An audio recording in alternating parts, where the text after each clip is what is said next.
بسم اللہ الرحمن الرحیم انما يريد الله ليذهب عنكم الرجس اهل البيت ويطهركم تطهيرا صدق اللہ مولانا العظیم۔ سامعین و ناظرین، آپ کی خدمت عالیہ میں حاضر ہوں اور اس وقت میں نے اہل بیت اطہار کی شان بیان کرنے کے لیے آیت تطہیر پڑھی ہے، چونکہ اس وقت رافضیت، خارجیت، ناصبیت کافی زور ہو چلا ہے، اور بجائے اس کے کہ کوئی ان پڑھ اور جاہل قسم کے لوگ اس طرح کا کام کرتے، انتہائی تعلیم یافتہ قسم کے لوگوں نے اس برائی کو ہوا دینے کے لیے اپنی زندگی وقف کر دی ہوئی ہے۔ اس لیے ضرورت محسوس ہوتی ہے کہ اہل بیت اطہار کا ذکر بھی پورے دھماکے سے کیا جائے اور صحابہ کرام کا ذکر پاک بھی انتہائی عمدگی سے کیا جائے، تاکہ لوگوں کو یہ پتہ چلے کہ سرکار کے صحابہ کا انکار بھی سرکار کی اذیت کا باعث ہے، اور سرکار کے اہل بیت اطہار کا ذکر برائی سے کرنا سرکار کی اذیت کا باعث ہے، اور مسلمانوں کے ایمان اس وقت مکمل طور پر روشن ہوں گے جب اہل بیت اطہار کے پیار پر بھی پورا جوبن ہوگا، اور صحابہ کرام کے ساتھ بھی پورے اخلاص کی محبت اور پورے ادب کے ساتھ ان کی تعظیم کا بندوبست بھی ہوگا۔ تو میں نے جو آیت پڑھی ہے آپ اس کا ترجمہ سماعت فرمائیں۔ اللہ کریم فرماتے ہیں انما یرید اللہ، بجوز اس کے نہیں ہے کہ اللہ تبارک و تعالیٰ ارادہ فرماتے ہیں کہ تم سے ناپاکیزگی کو دور رکھیں،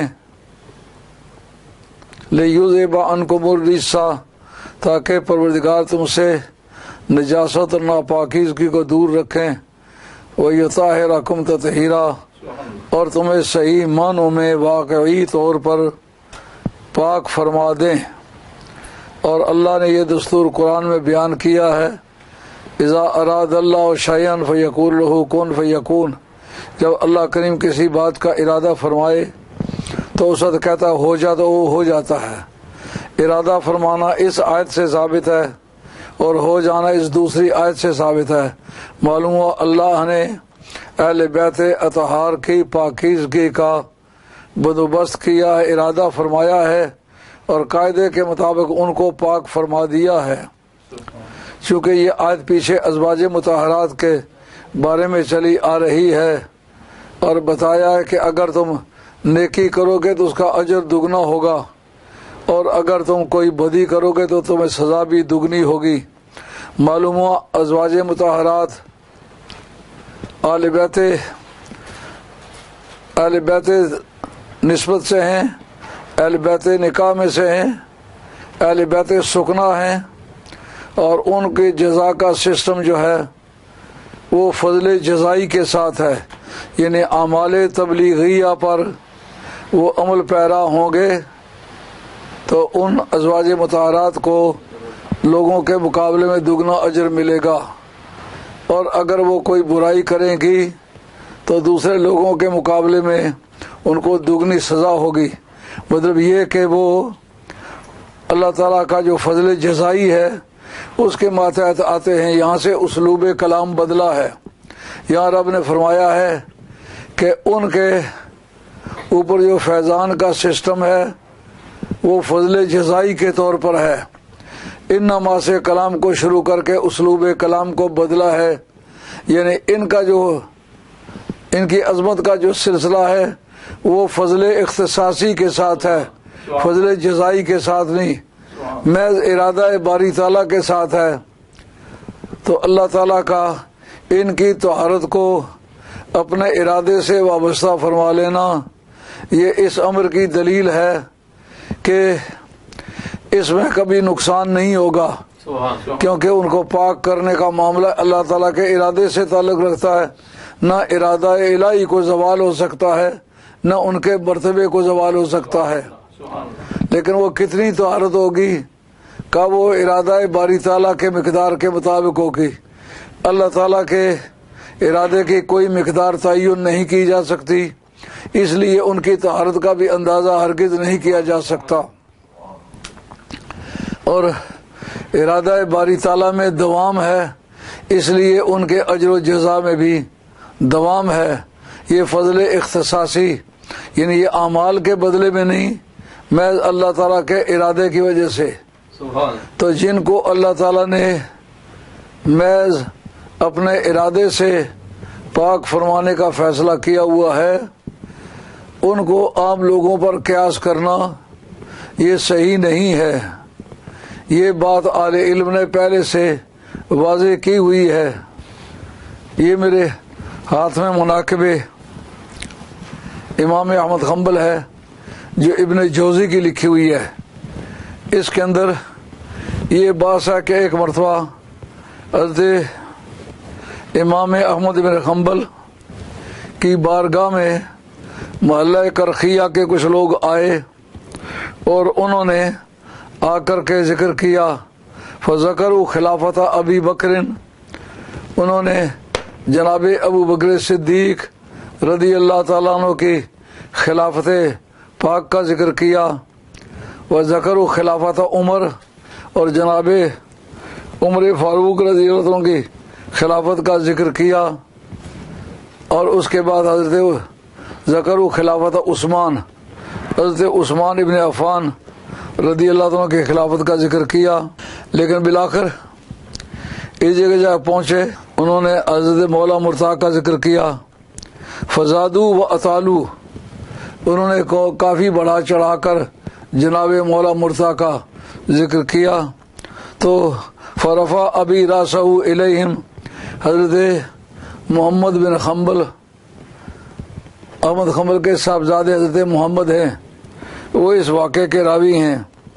وہ کہتے ہیں بلکہ عبداللہ بن احمد ہے، وہ کہتے ہیں اس موقع پر میرے ابا جی نے سر اٹھایا اور سر اٹھا کر کے کہا یا ہاؤلائے، او سامعین اور ناظرین، تو میری بات سمجھو، فقط اکثر تم القول فی علی والخلافہ، تم نے کافی زیادہ باتیں کی ہیں جناب مولا مرتضیٰ کے بارے میں اور ان کی خلافت کے بارے میں، مگر میں تمہیں بتاؤں کہ ان الخلافت لم تزین علی، کہ خلافت کے ملنے سے علی مرتضیٰ کو کوئی ترقی نہیں ملی. خلافت نے علی کو زینت نہیں بخشی، بل علی زینہا، بلکہ علی نے خلافت کو زینت بخشی ہے.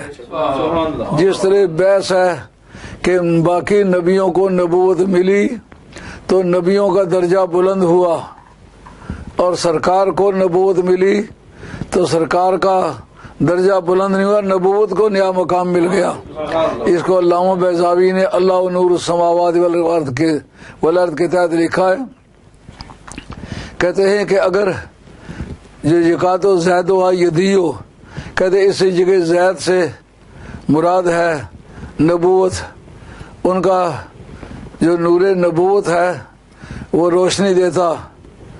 علم تمسس ہو نار، اگر اس کو آگ نہ بھی چھوئے، کیا مطلب جو سرکار کی ذات پاک ہے اگر ان کو نبوت نہ بھی دی جاتی تو پھر بھی کائنات کی سروری کا تاج سرکار کے سر پر ہوتا. یعنی سرکار کو نبوت ملنے سے نبوت کو نیا مقام مل گیا، سرکار کو نیا مقام نہیں ملا.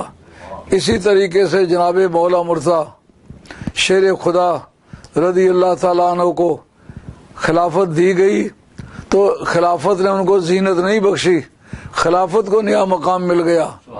جیسا حضرت امام حسین جو ہیں ان کو شہادت ملی تو شہادت کو نیا مقام مل گیا.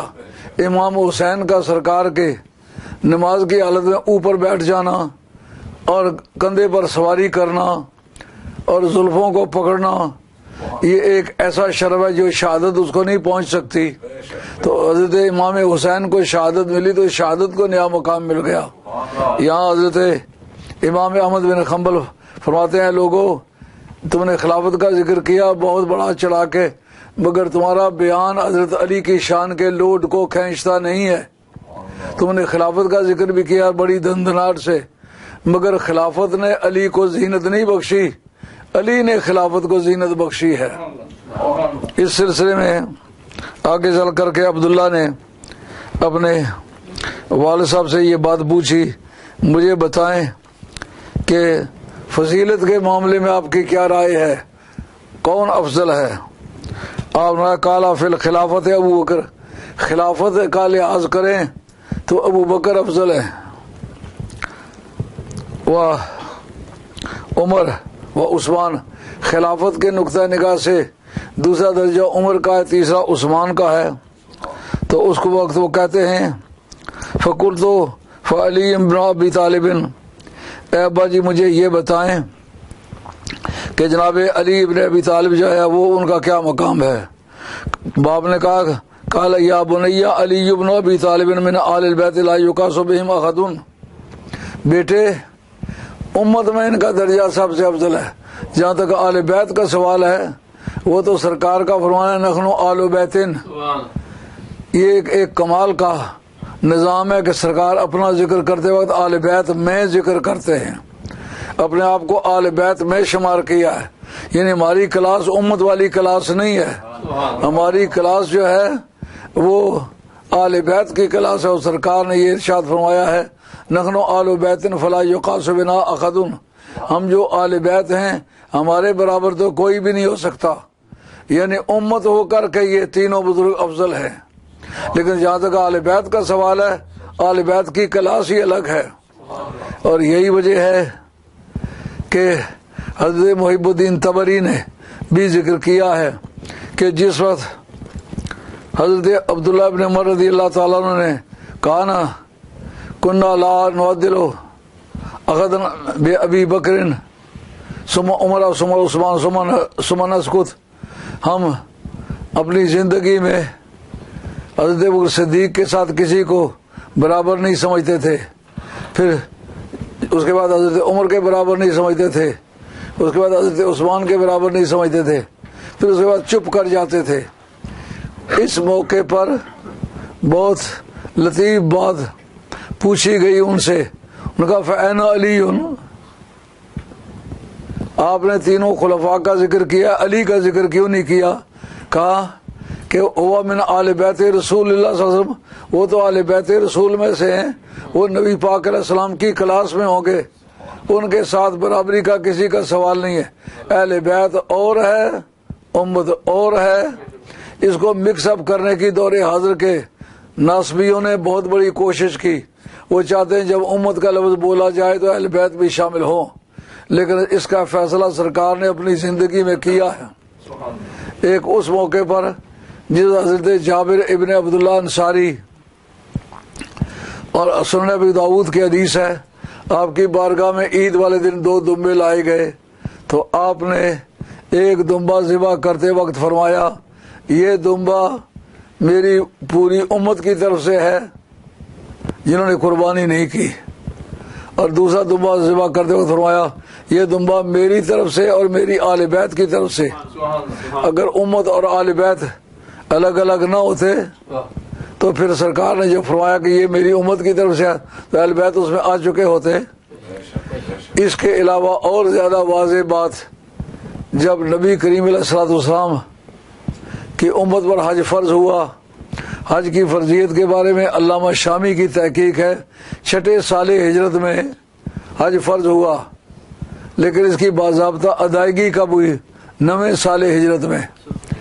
اسی سے یہ ثابت ہے کہ حج واجب علی التراخی ہے، یعنی فوری طور پر واجب نہیں، اگر وہ فوری طور پر کرے تو ہو جائے گا، لیکن اگر کسی عذر کی وجہ سے وہ کہے اس سال نہیں کرتے آئندہ سال کریں گے تو تاخیر کی وجہ سے گنہگار نہیں ہوگا۔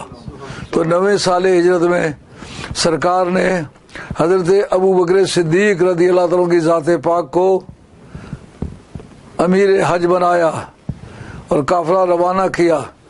جب وہ ذوالحلیفہ پر پہنچے، مدینہ طیبہ سے چند میل دوری پر ایک جگہ ہے، یہ آل مدینہ کا میقات ہے۔ میقات ان جگہوں کو کہتے ہیں جہاں حج کرنے والا حج کے لیے جائے، عمرہ کرنے والا عمرے کے لیے جائے تو ان مقامات سے احرام باندھے بغیر نہ گزرے، ان کا نام ہے میقات۔ حضور کے زمانے میں اس میقات کا نام تھا ذوالحلیفہ، آج کل اس مقام کا نام ہے بیر علی، لیکن علی سے مراد علی مرتضیٰ نہیں ہے، وہاں کا ایک گڈریا ہے، کوئی بکریاں وغیرہ چراتا تھا، اس نے وہاں ایک کنواں کھودا، تو یہ صحرا ہے، اس میں پانی نہیں ہے، تو یہاں پانی کا بندوبست کروں کہ وہ پانی پینے کے لیے گھر واپس نہیں جا سکتا۔ اس نے جو کنواں کھودا اس کے نام پر بیر علی اس کا نام رکھ دیا گیا۔ جس وقت وہاں پہنچے سرکار دو عالم علیہ السلام نے بعد میں علی مرتضیٰ کو اپنی اونٹنی دے کر بھیجا کہ تم جاؤ اور تم نے جا کر کے میدان عرفات میں چند چیزوں کا اعلان کرنا ہوگا۔ وہ کیا ہے کہ سورہ توبہ کی چند ابتدائی آیتیں ہیں جن میں یہ مفہوم ہے جن لوگوں نے ہمارے ساتھ معاہدہ کیا ہے اور معاہدے کی پابندی کی ہے ان کے ساتھ وہ ہمارا معاہدہ جاری رہے گا جب تک اس کی مدت ختم نہیں ہوتی، اور جن لوگوں نے معاہدہ کیا تھا اور معاہدے کی خلاف ورزی کرتے چلے آ رہے ہیں، ہم 4 مہینے کی مہلت انہیں دیتے ہیں، اس کے بعد تلوار کی زبان سے، تلوار کی دھار کی زبان سے ان سے بات چیت ہوگی۔ اور ایک یہ کہ آج کے بعد کوئی کافر بیت اللہ شریف کا طواف نہیں کر سکتا، اور چوتھی بات یہ کہ کسی ننگے کو طواف کرنے کی اجازت نہیں۔ دور جاہلی میں اسلام سے قبل کا جو پیریڈ ہے اس کا نام ہے دور جاہلی۔ دور جاہلی وہ زمانہ ہے جب تک کہ سرکار نے نبوت کا اعلان نہیں فرمایا، تو دور جاہلی میں لوگ وہاں ننگے ہو کر کے طواف کرتے تھے، مرد بھی اور عورتیں بھی۔ یہ بے حیائی کا منظر کعبہ شریف کے طواف میں وہ ظاہر کیا کرتے تھے۔ ان کا عقیدہ یہ تھا جس سے ہم نے کپڑے اتار کے اپنے آپ کو ننگا کیا ہے، اس لیے کعبہ شریف کے طواف کے ذریعے سے ہمارے سارے گناہ جھڑ جائیں گے۔ تو سرکار نے ان 4 چیزوں کے فیصلے کا اعلان کرنے کے لیے جناب حیدر کرار کو بھیجا۔ جس وقت یہ بیر علی کے پاس پہنچے تو آپ کی اونٹنی بڑبڑائی۔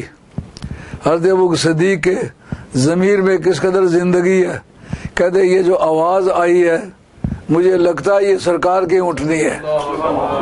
کیا ضمیر کی زندگی فعال ہے کہ حضرت ابو صدیق کو اونٹنی کی آواز سے پہچان ہو گئی یہ سرکار کی اونٹنی ہے۔ یہ سچے دین اور سچے ایمانوں کا مزاج ہے۔ جب وہ آئے تو آپ نے ان سے پوچھا امیر ام مامور، میرے پیچھے چلو گے یا میرے آگے چلو گے؟ آپ قافلے کی قیادت کریں گے یا قافلے میں میری قیادت میں شریک ہو جائیں گے؟ آپ فرمایا مامور لست بامیر، میں مامور ہوں، امیر نہیں ہوں۔ اس سے تمام عالم محبت کو سبق سیکھنا چاہیے کہ جس شخص کو مولا مرتضیٰ نے اپنا امیر تسلیم کیا ہے اس کے بارے میں ہلکی بات ہرگز نہیں کرنی چاہیے۔ جس شخص نے جناب ابو بکر صدیق کی شان میں ہلکے جملے بولے ہیں، سرکار نے فرمایا کہ جس من سب اصحابی فعلیہ لعنۃ اللہ والملائکۃ والناس اجمعین، جس نے میرے صحابی کو گالی دی، برا کہا، اس پر اللہ کی بھی لعنت ہے، رسول کی بھی لعنت ہے، فرشتوں کی بھی لعنت ہے، سب لوگوں کی بھی لعنت ہے۔ اور یزید کو بچانے کے لیے ایک حدیث پیش کی جاتی ہے، کہتے سرکار نے فرمایا میں بندہ ہوں، غضب میں آ کے کسی کو میں لعنت کر دیتا ہوں، لیکن اللہ تعالیٰ اس میری لعنت کو رحمت سے بدل دیتا ہے۔ ان کا پروگرام یہ ہے کہ جتنا یزید کو لعنتیں کی گئی ہیں یا حدیث سے اس کی لعنت ثابت ہے، اس میں وہ رحمت میں بدل گئی ہے۔ اگر وہ رحمت میں بدل گئی تو جتنے صحابہ کو گالی دینے والے ہیں یہ سب رحمت میں بدلے گی؟ نہیں، ہرگز نہیں، لعنت ہے۔ صحابہ کو گالی دینے والا، برا کہنے والا، اس پر اللہ کی بھی لعنت ہے، اس کے رسول کی بھی لعنت ہے، اور تمام مومنین کی بھی، ملائکہ کی بھی لعنت ہے۔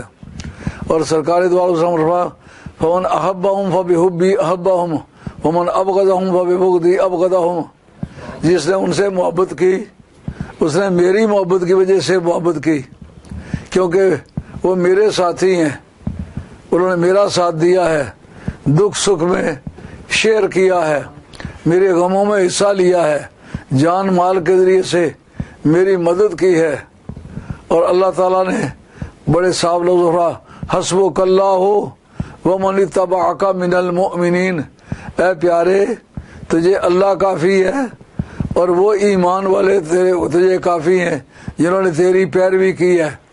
تو جن کے وجود کو اللہ تعالیٰ نے حضور کے لیے کفایت کا ذریعہ تسلیم کیا ہے، ان کے لیے گھٹیا الفاظ بیان کرنا یہ قرآن کے بھی خلاف ہے، حدیث کے بھی خلاف ہے، انسانیت کے بھی خلاف ہے۔ تو حضرت ابوبکر صدیق رضی اللہ تعالیٰ نے کہا ایسا کریں، یہ چٹ مجھے دے دیں۔ حضرت علی مرزا سے کہا بیر علی پر یہ چٹ مجھے دے دیں، یہ اعلان میں بھی کر سکتا ہوں۔ واہ علی مرزا تیرے علم پر قربان۔ انہوں نے اس جگہ ایک ضابطہ دیا کہ نص کتاب اللہ کی موجودگی میں اجتہاد حرام ہے، آیت کے مقابلے میں اجتہاد حرام ہے، حدیث متواتر کے مقابلے میں اجتہاد حرام ہے، اجماع کے بارے میں اجتہاد کر اجماع ہو جائے اس کے بعد اس میں اجتہاد نہیں ہوتا۔ یہ تمام اصولی یہ لکھیں گے فضیلت کے افضلیت کے بارے میں کوئی اجماع نہیں ہوا، کیونکہ یہ مسئلہ اجتہادیہ ہے۔ مسئلہ اجتہادیہ کیسے ہے کہ دونوں دھڑوں پر ایک طبقہ بڑی تعداد میں ہے جو حضرت علی مرتضیٰ کو افضل کہتا ہے، دوسرا دھڑا بڑی تعداد میں ہے جو حضرت ابوبکر صدیق رضی اللہ عنہ کی ذات پاک کو افضل کہتا ہے۔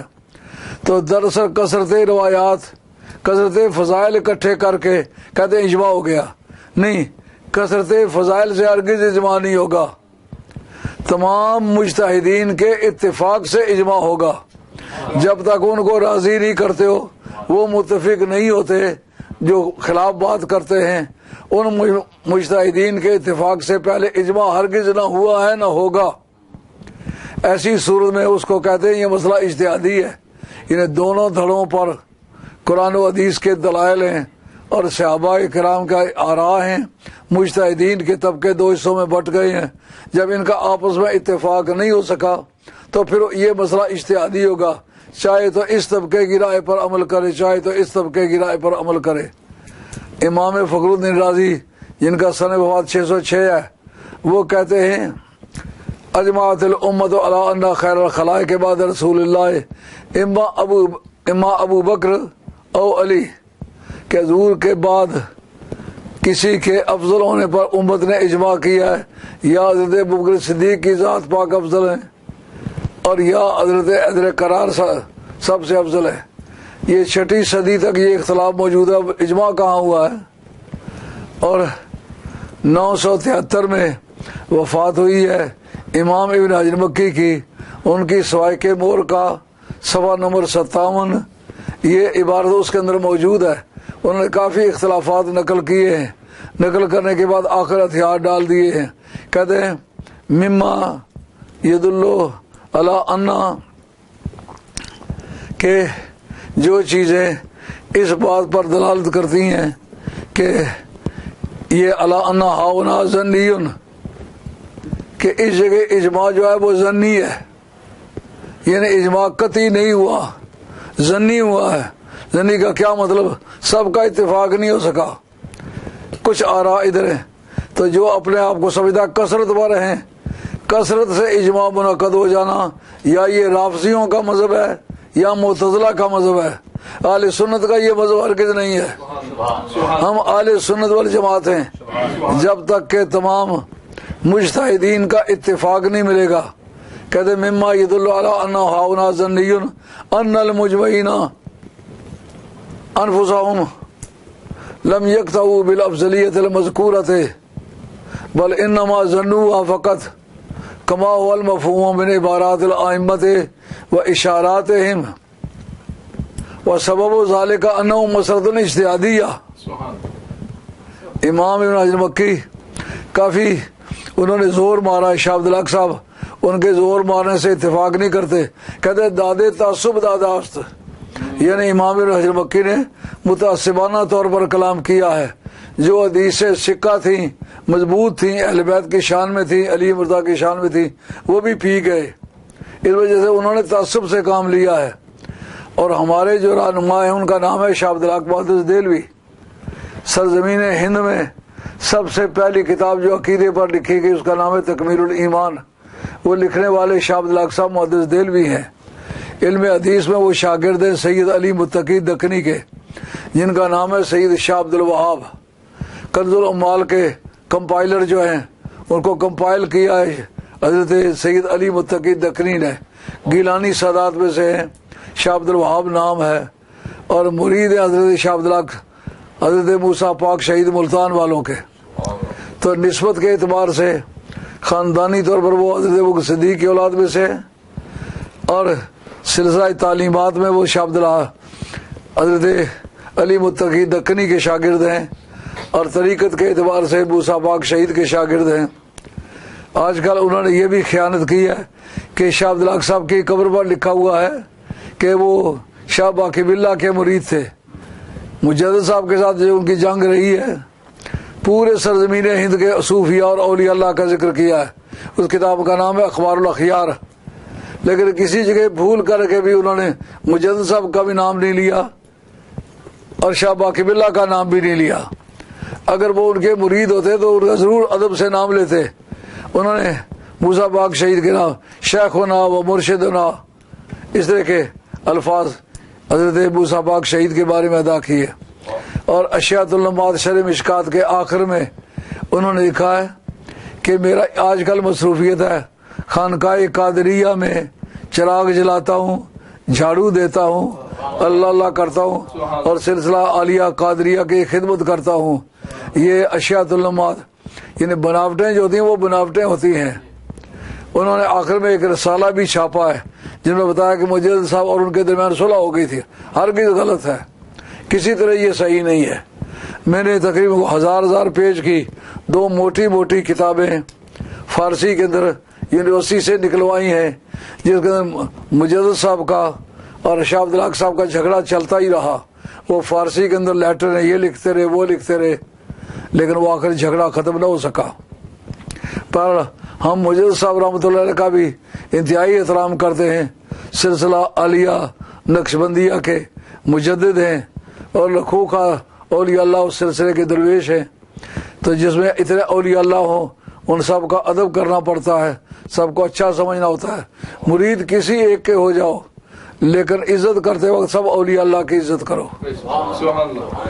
تو حضرت شاہ عبدالحق صاحب محدث دہلوی کی جو تکمیل الایمان ہے اس کے اندر لکھا کہ اجماع ہوا ہے، لیکن کس پر؟ اجماع کے ایجا شدہ است برہمی افضلیت ظنیہ شدہ است. یعنی افضلیت پر اجماع نہیں ہوا، افضلیت کے ظنی ہونے پر اجماع ہوا ہے. اور حضرت امام ابن حجر مکی نے کہا اس جگہ وہ عبارات موجود ہے جو بتاتی ہے کہ یہ ظنی ہے، قطعی نہیں ہے. کیا چیز ہے جو دلالت کرتی ہے؟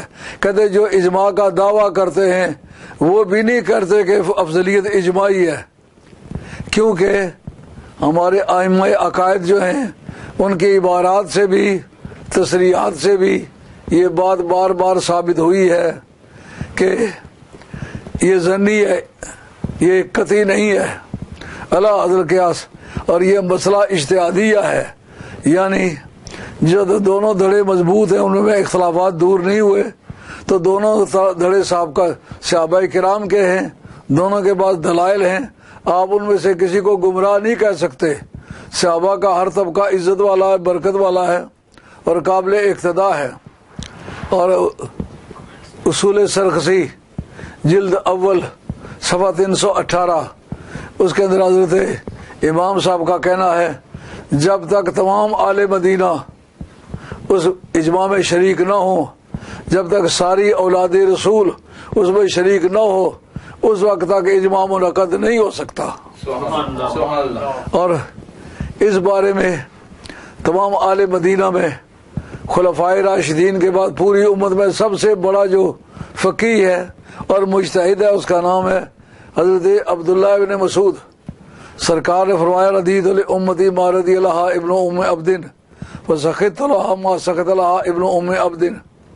جس چیز کو حضرت عبداللہ ابن مسعود نے پسند کیا ہے میں اس کو پسند کرتا ہوں، اور جس چیز کو انہوں نے ناپسند کیا میں اپنی امت کے لیے اس کو ناپسند کرتا ہوں۔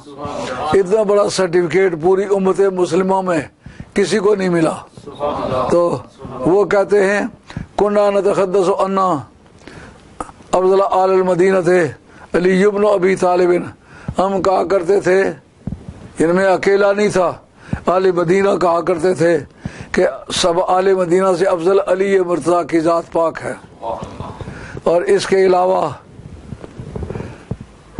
جو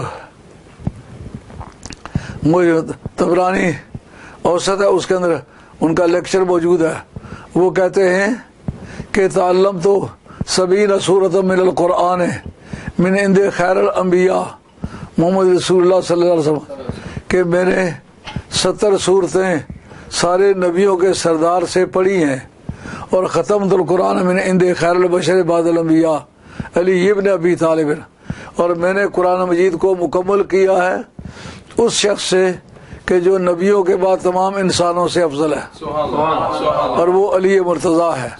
یہ ان کا عقیدہ ہو، وہ جب تک شامل نہیں ہوتے اجماع نہیں ہو سکتا۔ ایک سلمان فارسی کو روایہ کانا عالم علوم الاولین والآخرین، یہ پہلی امتوں کا علم بھی رکھتا ہے، اس امت کا بھی علم رکھتا ہے۔ اگر ایمان کہکشاں کی چوٹیوں پر جا کے بیٹھ جائے تو یہ مرد خدا ان میں سے ہے جو وہاں سے بھی اتار کے نیچے لے آئیں گے۔ تو وہ جس طریقے سے ابو صدیق رضی اللہ عنہ کو خلیفہ بنایا گیا، جب آئے انہوں نے کہا کہ امت نے سب سے افضل جو امتی تھا اس کو انہوں نے منتخب کیا ہے، اور وہ اختو فی آل بیت رسول صلی اللہ علیہ وسلم، اور آل بیت رسول صلی اللہ علیہ وسلم کے سلسلے میں انہوں نے خطا کی ہے۔ امت میں جو سب سے افضل تھا اس کو انہوں نے چن لیا ہے، اہل بیت کے بارے میں انہوں نے خطا کی ہے۔ معلوم ان کے نزدیک بھی اہل بیت اور ہے، امت اور ہے۔ اور ملا علی قاری اپنی کتاب جو برکات لکھی ہے، برکات شرح مشکات، اس کے اندر کہتے ہیں کہ اس جگہ علی مرتضیٰ کا نام انہوں نے اس لیے نہیں لیا کہ دراصل یہ آل بیت میں سے، یہ امت میں سے نہیں ہے، ان کی مراد امت سے تھی۔ اور محب الدین طبری نے، جن کا سن فوت 694 ہے، وہ کہتے ہیں کہ جب پوچھا گیا حضرت عبداللہ ابن عمر سے بتاؤ کہ حضرت علی مرتضیٰ کا نام تم نے کیوں نہیں لیا، ان کا ہوا میں نے آل بیت رسول اللہ صلی اللہ علیہ وسلم، میں نے امت کی باتیں کی ہیں، وہ آل بیت میں سے میں نے آل بیت کا ذکر نہیں کیا۔ اور آیت پڑھی الذین آمنوا واتبعتهم ذریتهم بایمان الحقنا بهم ذریتهم وما التناهم من عملهم من شیء۔ فرمایا کہ علی خاتون جنت کے ساتھ ہوں گی، خاتون جنت سرکار کے ساتھ ہوں گی، حسن حسین سرکار کے ساتھ ہوں گے۔ تو کہا وہ تو سرکار کی کلاس کے لوگ ہیں، یہ لفظ ان کے، وہ تو سرکار کی جماعت کلاس کے لوگ ہیں۔ سرکار نے جس جگہ آل بیت کا ذکر کیا اپنا بیچ میں شمار فرمایا ہے۔ جس وقت امام حسن کے منہ میں سے صدقات واجبہ کی کھجور انگلی ڈال کے نکال لی، فرمایا نحن آل بیتن، ہم جو آل بیت لا ناکل الصدقہ، ہم صدقہ نہیں کھاتے، یعنی یہ نہیں کہا کہ تمہارے لیے صدقہ منع، ہم آل بیت ہیں، ہمارے لیے صدقہ منع۔ تو اس جگہ فنی طور پر ایک بڑی دلچسپ بحث ہے۔ جس وقت ان سے پوچھا گیا علی کا نام کیوں نہیں لیا، ان کا میری مراد امت سے تھی۔ اور ملا علی قاری مرکات شرح مشکات کے اندر لکھتے ہیں کہ امت میں اور آل بیت میں عموم خصوص مطلق ہے، یعنی جس وقت آپ لفظ امت استعمال کریں تو آل بیت بیچ میں سے آ جائے گی، لیکن جو اہل بیت کہیں تو امت کا کوئی فرد اس میں نہیں آئے گا۔ یہ فرق ہے، اہل بیت ہے۔ وہ کہتا ہے کہ یوں سمجھیے کہ ایک دیوار پر دائرہ بناتا ہوں، اس کا نام ہے امت، اس کے اندر ایک چھوٹا سا دائرہ بناتا ہوں جس کا نام ہے اہل بیت۔ اب اس کا مطلب یہ ہے اس بڑے دائرے کے اندر جتنی خوبیاں ہیں اس چھوٹے دائرے والوں کے پاس موجود ہے، لیکن چھوٹے دائرے والوں کے پاس جو خوبیاں ہیں وہ پوری امت کے پاس نہیں ہے۔ یہ ایک ایسا وصف ہے جو کسی صحابی کو، کسی ولی کو، کسی غوث قطب قلندر کو حاصل نہیں۔ حضرت سلمان فارسی کو حضور نے فرمایا منا آل البیت، سلمان فارسی ہم آل بیت میں سے۔ ایک مفتی صاحب کود پڑے، انہوں نے کہا دیکھو ان کے اعمال کے اچھا ہونے کی وجہ سے ان کو آل بیت میں شمار کیا، مطلب یہ ہمیں آل بیت میں شمار کرو، ہم اچھے لوگ ہیں۔ مفتی صاحب کو کھجلی ہونے لگی، شاید یہ ہمارے لیے جگہ بن گئی، لیکن یاد رکھو آل بیت کی متعدد قسمیں ہیں۔ ایک وہ آل بیت ہے جو آل بیت سکنا ہے، اہل بیت سبب بھی ان کو کہتے ہیں، ازواج مطہرات، اہل بیت سکنا یا اہل بیت سبب، نکاح کے ذریعے سے جو حضور کی بیویاں بنی ہیں وہ اہل بیت ہیں۔ اور ایک خاتون کو جس کا نام غالباً جمیلہ ہے، اس نے سرکار سے کہا مجھے آپ سے بو آتی ہے، سرکار نے اس کو طلاق دے دی آبادی سے پہلے، تو وہ اہل بیت سبب میں سے بنی ہے لیکن خارج بھی ہو گئی ہے، لیکن جو پرماننٹ اہل بیت ہے وہ اہل بیت ولادت ہے، جن سے کبھی اہل بیت ہونے کی صفت جدا نہیں ہوگی۔ تو حضرت نبی کریم علیہ السلام کی جو اہل بیت ہے، ایک اہل بیت نسب ہے جو سرکار کی پگڑی کے رشتہ دار ہیں۔ یہ تقسیم شاہ عبد الحق صاحب محدث دہلوی نے اشیاۃ العلومات شرح مشکات، آپ نے مشکات شریف کی 2 شرحیں لکھی ہیں، ایک فارسی میں لکھی ہے، ایک عربی میں لکھی ہے۔ عربی علومات و تنقیح شرح مشکات المصابیح یہ عربی میں لکھے 16 جلدوں میں ہے، اور یہ ایک فارسی میں لکھا ہے جو 4 جلدوں میں ہے، اس کا نام ہے اشیاۃ العلومات فی شرح مشکات۔ اس کے اندر آپ نے یہ تقسیم کیا، جو پگڑی کے رشتہ دار ہیں وہ بھی اہل بیت ہے، لیکن کس بارے میں؟ ایک خمس میں، یعنی غنیمت کا جو خمس ملے اس میں وہ بھی حصہ دار ہے، دوسرا صدقہ ان پر بھی حرام ہے، حرمت صدقہ میں اور استحقاق خمس میں وہ شریک ہے، اس بارے میں وہ عالم ہے، باقی معاملات میں وہ شامل نہیں ہے۔ اور اسی طریقے سے جو آل بیت سبب ہیں، نکاح کے باقی رہنے تک وہ آل بیت ہیں، لیکن باقی فضائل میں وہ شریک نہیں ہے۔ اگر نیکی کریں گے اجر دگنا ملے گا، اور اگر بدی کریں گے سزا بھی دگنی ہوگی۔ تو وہ اعمال تبلیغیہ پر عمل کرنے سے ان کو فائدہ بھی پہنچ سکتا ہے، ان کے ترک کرنے سے نقصان بھی پہنچ سکتا ہے۔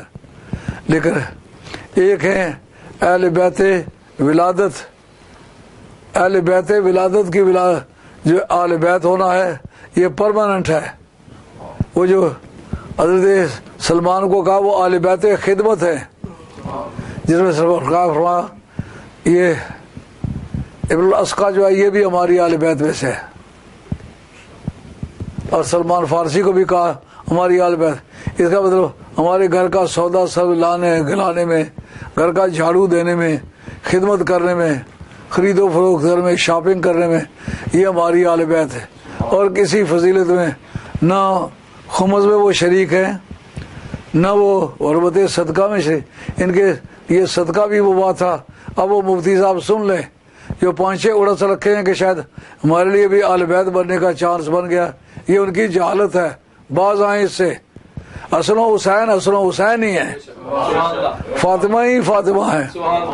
یہ جو اہل بیت ولادت ہیں، حضرت نے مولا مرتضیٰ کو اہل بیت ولادت میں شامل فرمایا، اور وہ ان اللہ جعل ذریۃ کل نبی فی صلب وجعل ذریۃ فی صلب علی، ہر ایک نبی کی اولاد اس کی پشت میں رکھی گئی ہے، مگر میری اولاد کو اللہ نے علی کی پشت میں رکھا۔ اس سے اور کئی لوگوں کو بھی کھجلی ہونے لگی کہ 17 بیٹیاں 14 بیٹے ہیں، تو وہ بھی شاید کوئی کسی درجے کے سید ہیں۔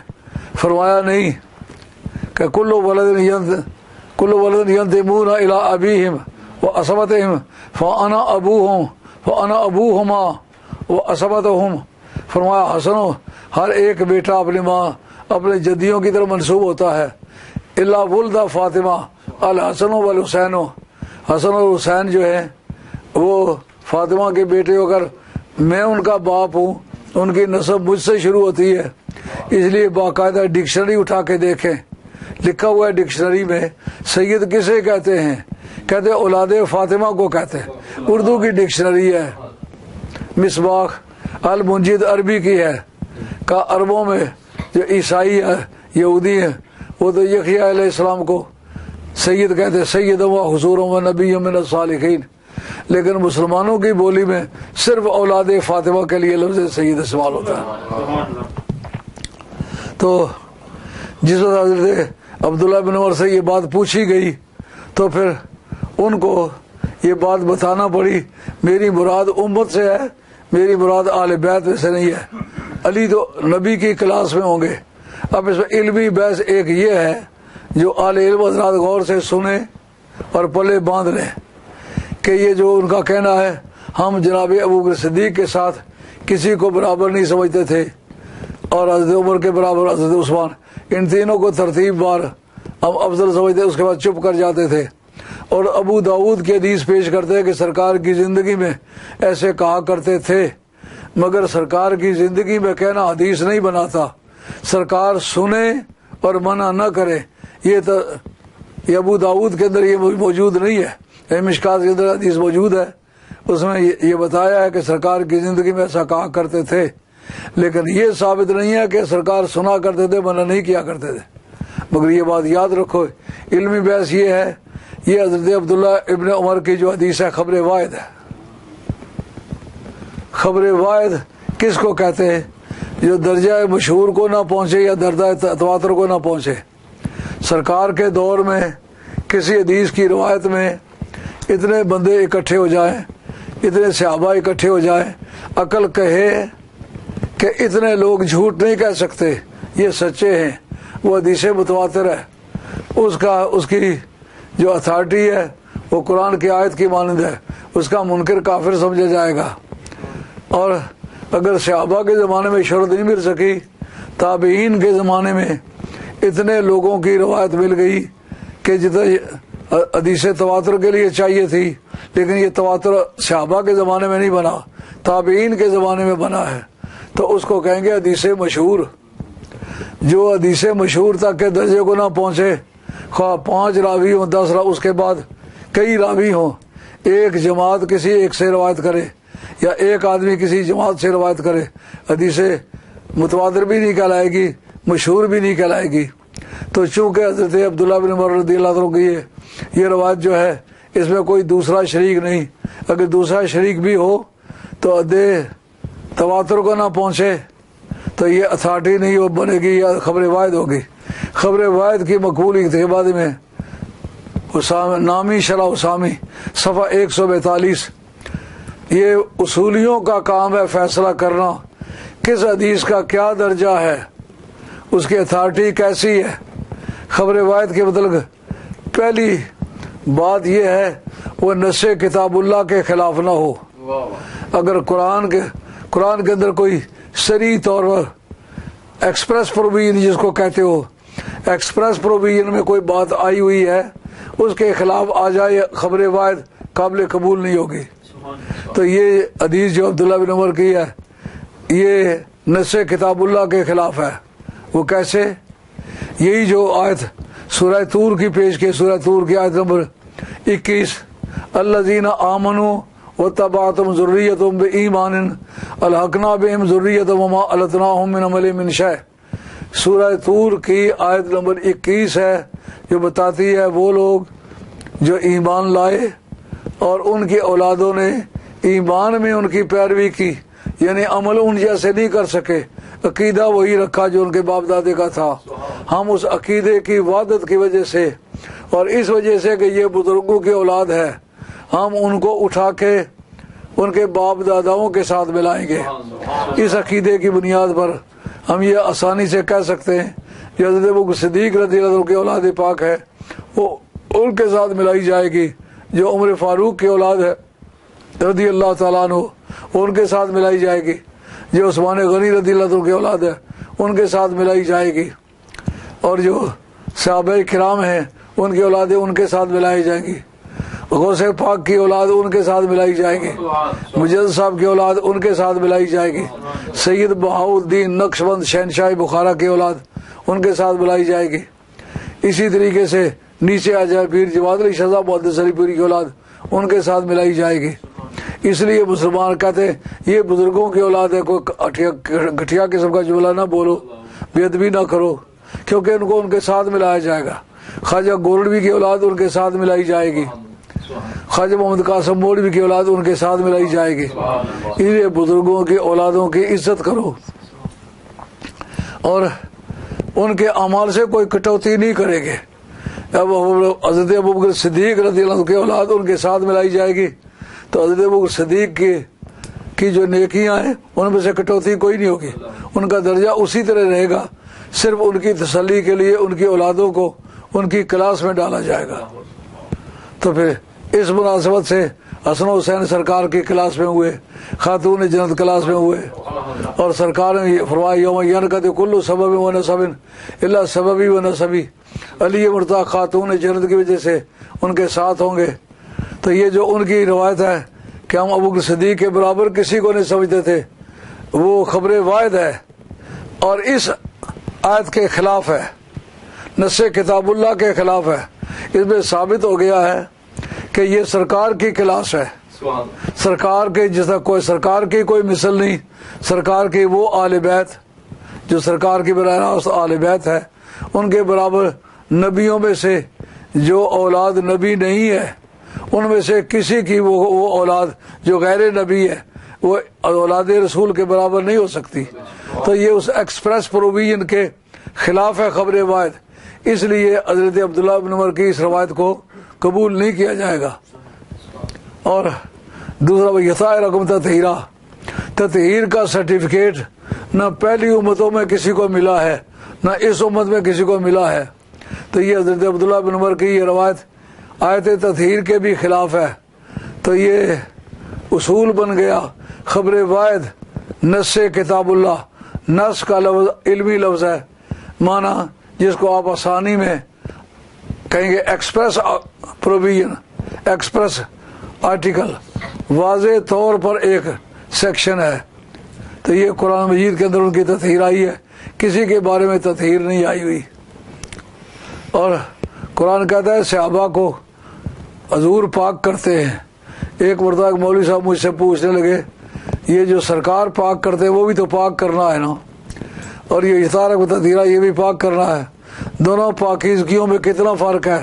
میں نے کہا جتنا اللہ اس کے رسول میں فرق ہے اتنا ہی دونوں تطہیروں میں فرق ہے، کیونکہ ایک کو رب پاک کرتا ہے ایک کو رسول پاک کرتا ہے۔ تو کسی فعل کے اندر اتنی قوت ہوتی ہے جتنی فاعل کے اندر قوت ہو، تو رب کے مقابلے میں رسول کی جو قوت ہے وہ برابر تو نہیں تسلیم ہوتی، اس لیے دونوں تطہیریں برابر نہیں ہو سکتی۔ دوسری شرط کیا ہے؟ دوسری شرط یہ ہے کہ وہ نص رسول اللہ کے خلاف نہ ہو، جو رسول کریم علیہ السلام نے نص فرمائی ہے اس کے خلاف نہ ہو۔ اب حضرت عبداللہ بن عمر کی حدیث کو خبر واحد کی حیثیت سے لے جا کر نص رسول اللہ کے مقابلے میں کمپیئر کریں گے۔ سرکار فرمایا لحموں کا لحمی، جسموں کا جسمی، دموں کا دمی، اے علی تیرے خون میں اور میرے خون میں کوئی فرق نہیں ہے، تیرا خون میرا خون ہے، تیرے گوشت میں اور میرے گوشت میں کوئی فرق نہیں ہے، تیرا گوشت میرا گوشت ہے، تیرے جسم میں اور میرے جسم میں کوئی فرق نہیں، تیرا جسم میرا جسم ہے۔ اب بتاؤ جس کو سرکار اپنا جسم کہیں اس کے مقابلے میں یہ خبر واحد آئے گی، اس کو قبول نہیں کیا جائے گا، یہ نص رسول اللہ کے بھی خلاف ہے۔ اور جب یہ کہا کہ آؤ تعالو ندعو ابناءنا و ابناءکم و نساءنا و نساءکم و انفسنا و انفسکم ثم نبتہل فنجعل لعنۃ اللہ علی الکاذبین، نصارائے نجران سے مبالغے کی نوبت آئی۔ پہلے گفتگو ہوئی سرکار کے ساتھ، وہ عیسیٰ علیہ السلام کی ذات پاک کو اللہ کا بیٹا ثابت کرنا چاہتے ہیں، مگر نبی مصطفیٰ کی فصاحت و بلاغت بجائے خود، قرآن کے بیان کی تصریح بجائے خود اور واقعات کی شہادت بجائے خود ہر میدان میں ہر فیلڈ میں سرکار ان کو مار گئے. انہوں نے کہا آپ نے اپنے زور بیان سے ہمیں جیت لیا ہے، وگرنہ ہماری بات سچائی سے خالی نہیں. ہم کہتے ہیں کہ عیسیٰ علیہ السلام جو ہے خدا کے بیٹے ہیں.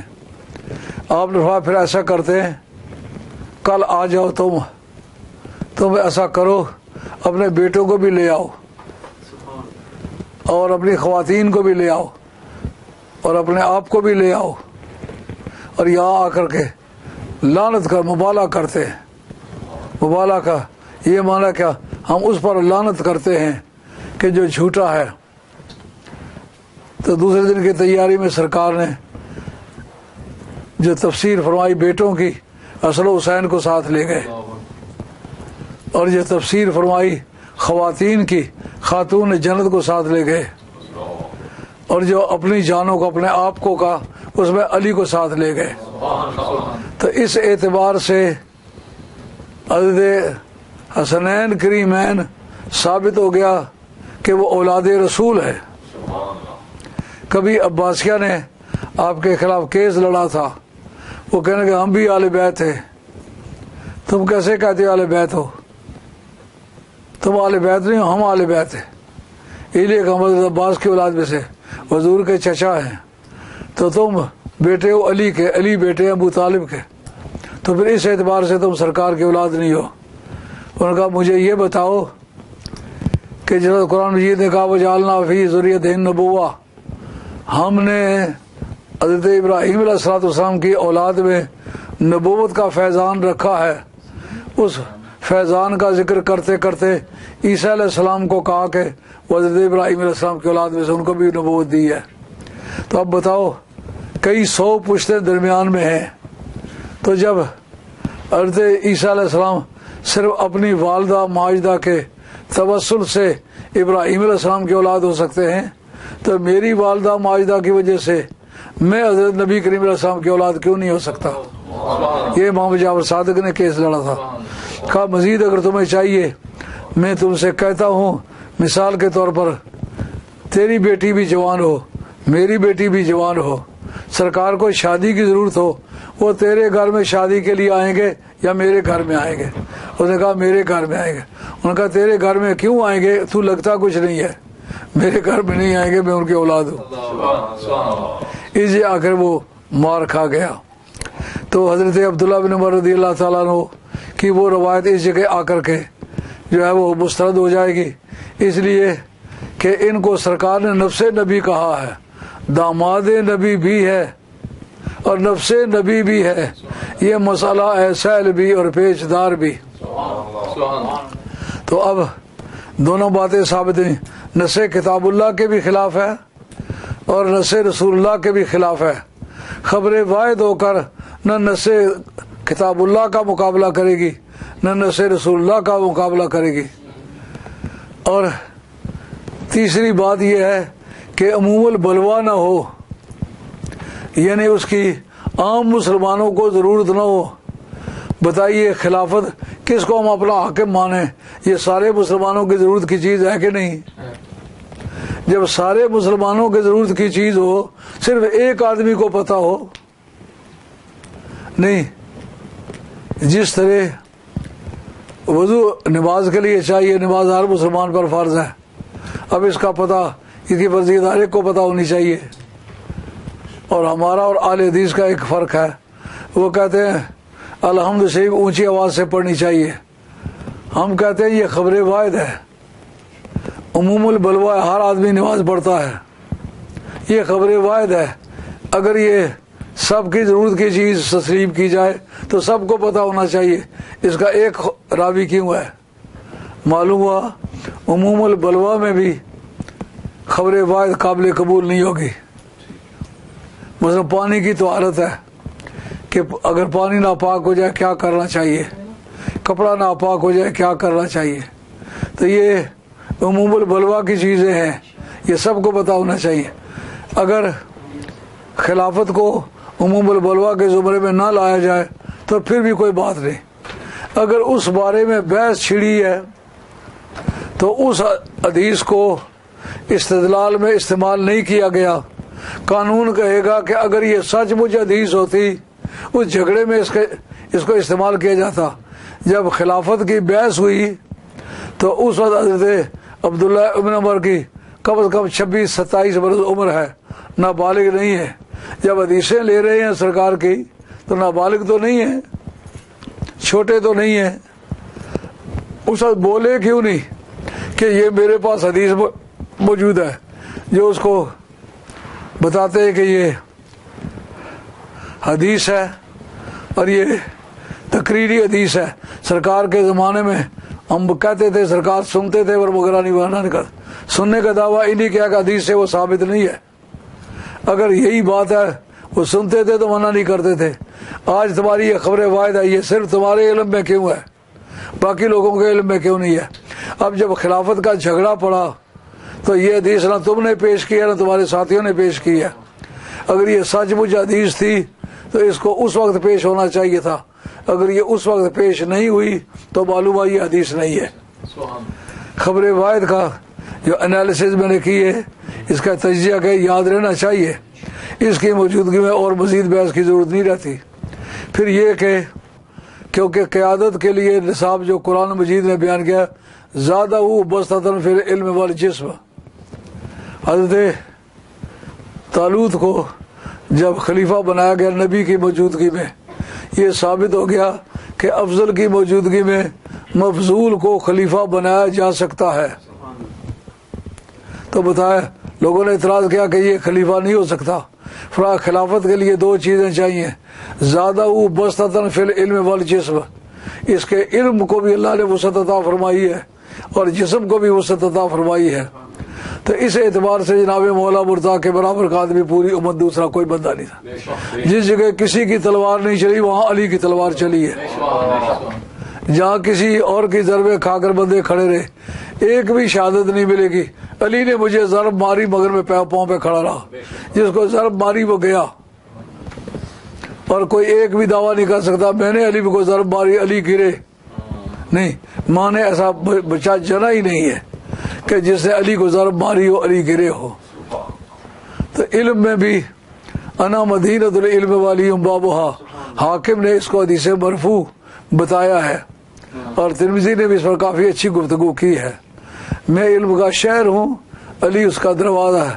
من اراد العلم فلیات بالباب، جس کو علم چاہیے وہ دروازے کے راستے سے آئے، یعنی پہلے علی کے دروازے پر آئے پھر میرے پاس آ جائے. اس حدیث کی شرح کسی دوسرے وقت میں کریں گے. اب وقت اختتام پذیر ہو گیا. آپ سے اجازت چاہتا ہوں اور آپ سے کہتا ہوں کہ اب سید الامام آپ اندر جائیں، ختم شریف کی چیزیں لے آئیں تاکہ ہم ختم شریف پڑھیں. اللہ میرا اور آپ کا خاتمہ سچے دین پر کرے. میں نے آج آپ کے سامنے کچھ باتیں خلفائے راشدین کے بارے میں کی ہیں، ان کے فضائل کے بارے میں، اور کچھ باتیں آل بیت اطہار کے بارے میں. آئندہ یہ لیکچر چلیں گے اس موضوع پر کیونکہ اس وقت ناسبیت کا بھی زور ہو گیا ہے، خارجیت کا بھی زور ہو گیا ہے، رافضیت کا بھی زور ہو گیا ہے. یعنی کوئی آدمی صحابہ کرام کو برا کہتے وقت ذرا گھبراتا نہیں. یہ امت کی بدنصیبی ہے. صحابہ کرام وہ لوگ ہیں جنہوں نے سرکار کا ساتھ دیا ہے. ان کی محبت اور ان کے دفاع اور ان کی تعظیم باقی لوگوں کے مقابلے میں اہل بیت کی زیادہ ڈیوٹی ہے. انشاءاللہ العزیز آنے والے لیکچر میں آپ کی خدمت اس کی وضاحت کی جائے گی. وما علینا الا البلاغ المبین وآخر دعوانا ان الحمد للہ رب العالمین. الصلاۃ والسلام علی رسول الکریم الحمد للہ رب العالمین. میرا اصحاب الجنۃ هم الفائزون لو انزل هذا القرآن على جبل لرأيته خاشعا متصدعا من خشية الله وتلك الأمثال نضربها للناس لعلهم يتفكرون. هو الله الذي لا إله إلا هو الملك القدوس السلام المؤمن المهيمن العزيز الجبار المتكبر سبحان الله عما يشركون. هو الله الخالق البارئ المصور له الأسماء الحسنى يسبح له ما في السماوات والأرض وهو العزيز الحكيم. بسم الله الرحمن الرحيم. قل يا أيها الكافرون لا أعبد ما تعبدون ولا أنتم عابدون ما أعبد ولا أنا عابد ما عبدتم ولا أنتم عابدون ما أعبد لكم دينكم ولي دين. بسم الله الرحمن الرحيم. قل هو الله أحد الله الصمد لم يلد ولم يولد ولم يكن له كفوا أحد. قل هو الله أحد الله الصمد لم يلد ولم يولد ولم يكن له كفوا أحد. قل هو الله أحد الله الصمد لم يلد ولم يولد ولم يكن له كفوا أحد. بسم الله الرحمن الرحيم. قل أعوذ برب الفلق من شر ما خلق ومن شر غاسق إذا وقب ومن شر النفاثات في العقد ومن شر حاسد إذا حسد. بسم الله الرحمن الرحيم. قل أعوذ برب الناس ملك الناس إله الناس من شر الوسواس الخناس الذي يوسوس في صدور الناس من الجنة والناس. بسم الله الرحمن الرحيم. الحمد لله رب العالمين الرحمن الرحيم مالك يوم الدين إياك نعبد وإياك نستعين اهدنا الصراط المستقيم صراط الذين أنعمت عليهم غير المغضوب عليهم ولا الضالين آمين. بسم الله الرحمن الرحيم. الف لام ميم ذلك الكتاب لا ريب فيه هدى للمتقين الذين يؤمنون بالغيب ويقيمون الصلاة ومما رزقناهم ينفقون والذين يؤمنون بما أنزل إليك وما أنزل من قبلك وبالآخرة هم يوقنون أولئك على هدى من ربهم وأولئك هم المفلحون. دعواهم فيها سبحانك اللهم وتحيتهم فيها سلام وآخر دعواهم أن الحمد لله رب العالمين. ما كان محمد أبا أحد من رجالكم ولكن رسول الله وخاتم النبيين وكان الله بكل شيء عليما. إن الله وملائكته يصلون على النبي يا أيها الذين آمنوا صلوا عليه وسلموا تسليما. اللهم صل على سيدنا مولانا محمد وعلى آل سيدنا مولانا محمد وعلى آله وسلم. آج کے اس ذکر اور واز کا اہتمام برٹن آن ٹرنٹ کے ہمارے قادری دوستوں نے کیا ہے، جس میں حاجی جعفر صاحب، چودھری رفاقت صاحب اور راجہ فخر صاحب، چودھری مشتاق صاحب، چودھری صادق صاحب، چودھری ارشد صاحب، ضمیر خان پٹھان اور ہماری بہنیں، ہمارے مرید اور فاروق صاحب اور ان کی فیملی آج کے اس مجلس کا اہتمام انہوں نے کیا ہے. سب لوگوں نے اپنے اپنے گھروں میں اپنے ٹیلی ویژن لگا کے یا کمپیوٹر لگا کے آج کا بیان سنا. اللہ قبول فرمائے، ان کو جزائے خیر عطا فرمائے. اس کوشش میں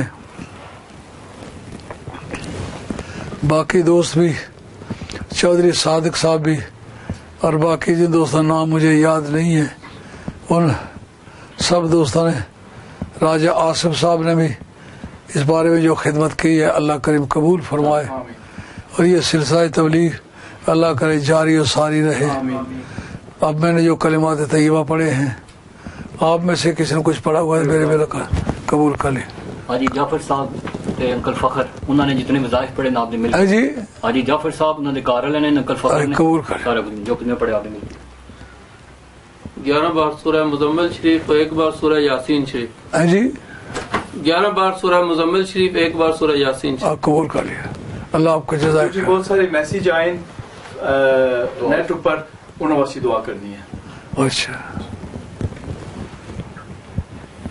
آمین. الحمدللہ رب العالمین والعاقبۃ للمتقین والصلاۃ والسلام علی رسول خیر خلقہ محمد وآلہ وصحبہ اجمعین.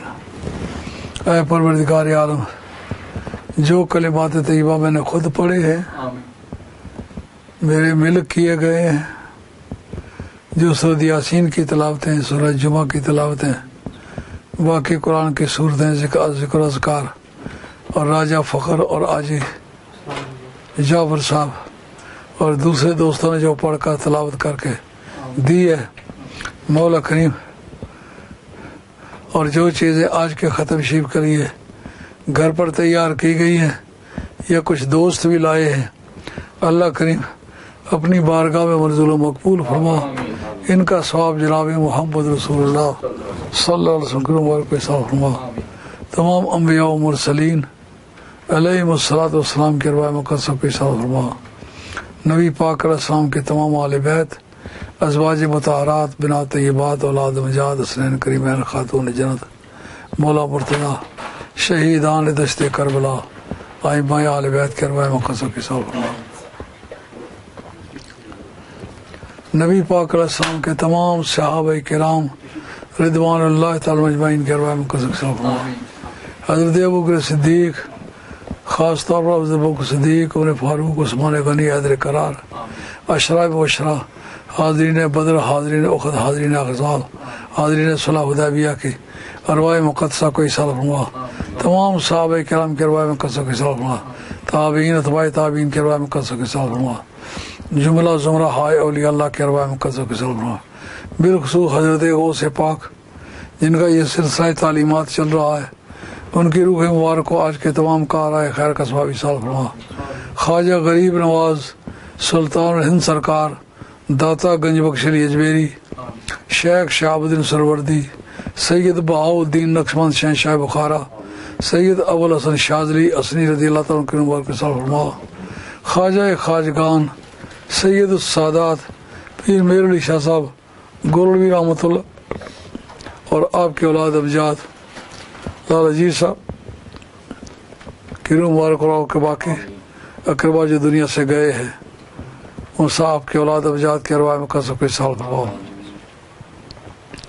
پیر نصیر الدین صاحب کی روح مبارک کو اصالہ فرما، اور حضرت سید پیر جماعت علی شاہ صاحب محدث علی پوری رحمۃ اللہ علیہ، پیر سید جماعت علی شاہ صاحب ثانی لاسانی، پیر حیدر علی شاہ صاحب جلال پوری، حضرت امام ربانی مجد ثانی شیخ احمد سرندی، خواجہ قمر الدین سیالوی، شمس الدین سیالوی، خواجہ سلمان تونسوی، خواجہ نور محمد مغربی، خواجہ فخر الدین دہلوی، خواجہ نظام الدین اورنگ آبادی، حضرت نظام الدین اولیاء محبوب الہی، خواجہ نصیر الدین چراغ دہلوی، حضرت گیسو دراز رحمۃ اللہ علیہ، حضرت صابر پیا علاؤ الدین صابر پیا کلیری، خواجہ فرید الدین مسعود گنج شکر، اور سید علاؤ الدین صابر پیا کلیری کے والد صاحب شاہ عبد الرحمان شاہ عبد الرحیم رحمۃ اللہ علیہ عمر کو اصالہ فرما، اور تمام خواجگان اس شریف کے ارواح مقدسوں کو اصالہ فرما۔